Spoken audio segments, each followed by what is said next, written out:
boa parte disso tudo, conforme está escrito na carta do Trump lá, tem a ver com algum tipo de anistia a Bolsonaro, e como isso interferiria diretamente na maneira como a gente, como o Brasil, e aí gostando ou não, né? Gostando ou não, assim, inclusive vários excessos no STF, assim, ao meu ver, mas o STF, o Alexandre de Moraes arregar e voltar atrás e não, solta e tudo mais, eu fico pensando que isso daí é uma sinuca de bico, não tem como isso rolar, né? Então, mesmo com sanções e tudo mais, o STF pressionado, ele, ao ceder, ele demonstra fraqueza, como o Brasil demonstra fraqueza como Estado, né?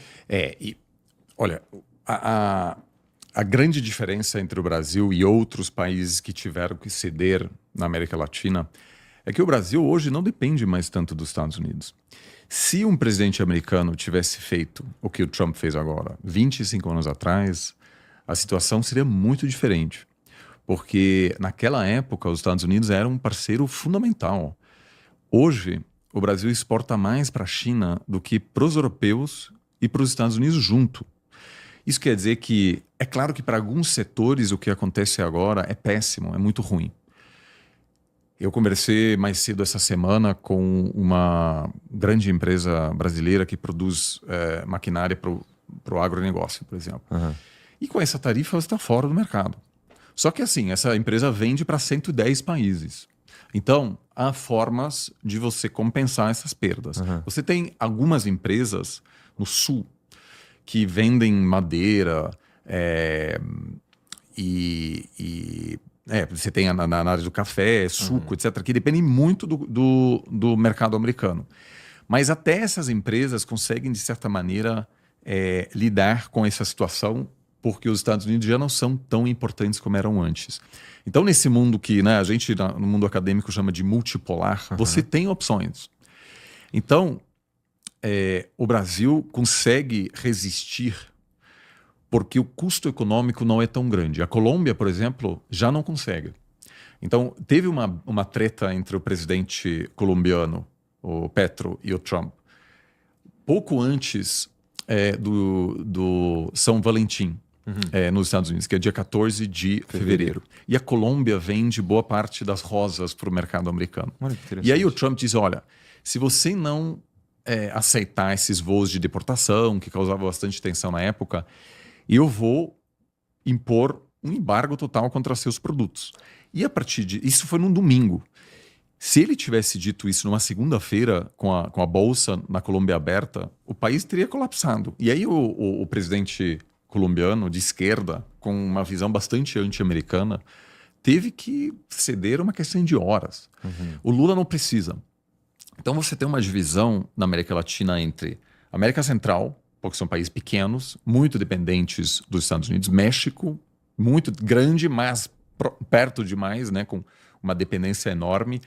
E na América do Sul, a Colômbia é o único país que ainda possui os Estados Unidos como um parceiro indispensável.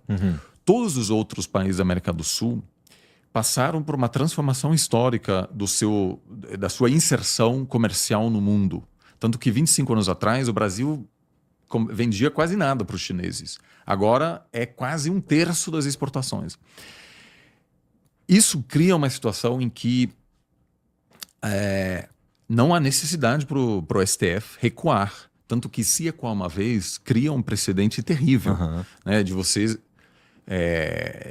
ser dependente da vontade de uma grande potência.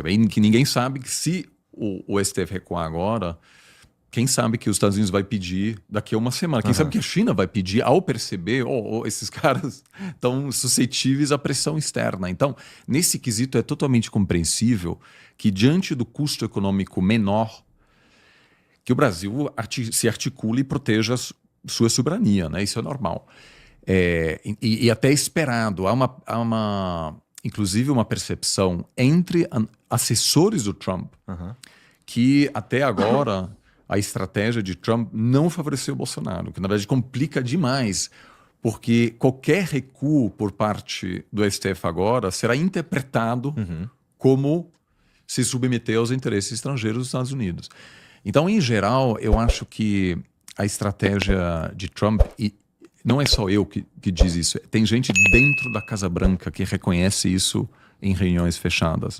A atual estratégia americana na América Latina vai reduzir dramaticamente a influência americana, porque qualquer empresa hoje, mesmo a mais pró-Estados Unidos do mundo, vai ter que pensar sobre novos mercados.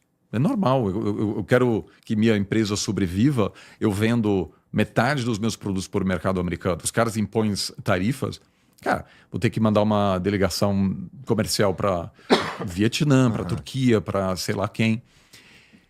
E é interessante que isso vai mudar o Brasil também, porque isso quer dizer que a relação que as empresas, as universidades, o governo tem com os Estados Unidos vai passar por uma redução temporária e você vai achando outros clientes para os seus produtos. E aí, eu acredito pessoalmente que haverá uma reversão de muitas dessas tarifas, inclusive o café, porque não faz o menor sentido você tarifar o café diante da não existência de uma produção local de café, né? Então, para o consumidor americano, isso é péssimo. E já há muita pressão inflacionária na economia americana, ainda mais porque você tem uma política de dissuasão em relação a novos migrantes, né? Ou seja, o Trump, por um lado, resolveu a crise na fronteira sul dos Estados Unidos, tem muito pouca gente querendo migrar aos Estados Unidos ilegalmente agora, só que essas pessoas sustentam a economia americana. E é graças a essas pessoas que você consegue pedir um Uber e só pagar $15. Porque se não tivesse as pessoas, você teria que pagar muito mais. Então já há muita pressão inflacionária em função dessas ameaças contra a mão de obra barata. Que você tarifar importações, é evidente que isso vai levar a inflação e reduzir o crescimento, porque as pessoas gastam menos. E aí, o que eu ouço muito é que os deputados na Câmara do Partido Republicano, que precisam se reeleger em novembro do ano que vem, estão desesperados, porque você vai entrar provavelmente no cenário de estagflação nos Estados Unidos, que é inflação e estagnação econômica junto, que é péssimo, porque daí o seu poder aquisitivo fica menor. E a pressão da Câmara sobre a Casa Branca para reverter parte dessas tarifas vai aumentar, para evitar que o Partido Republicano perca a maioria do Congresso americano, que hoje tem. Porque a partir do momento que o Partido Republicano perca a controle do Congresso, o Congresso, sob controle democrata, vai reafirmar o seu direito de determinar a política tarifária americana, que na verdade é um poder do Congresso. Hoje o Congresso abriu mão disso porque o Partido Republicano é controlado pelo Trump.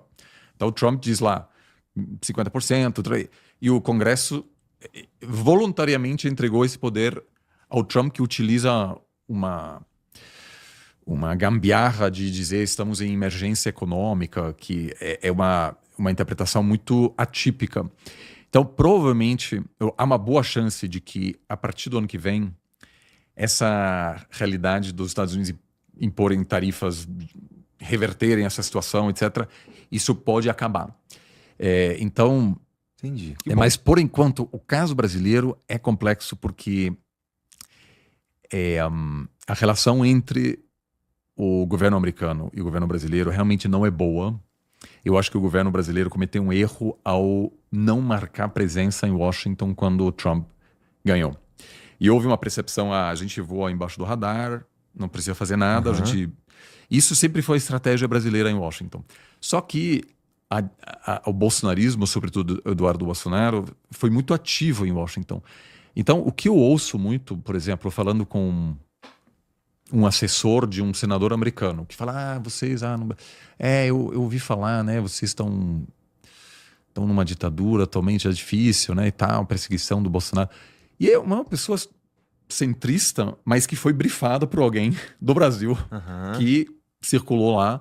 E aí, o papel do governo brasileiro seria de articular uma contranarrativa, o que não aconteceu da mesma forma. Então, assim, é uma crise muito grande. Eu acho que é a pior crise da relação bilateral desde o apoio americano ao golpe militar aqui em 64. Então, a situação está muito, muito ruim e vai dar muito trabalho. E, como eu disse, uma vez que se o Bolsonaro de fato for preso, eu acho que a gente ainda vai passar por bastante turbulência aí.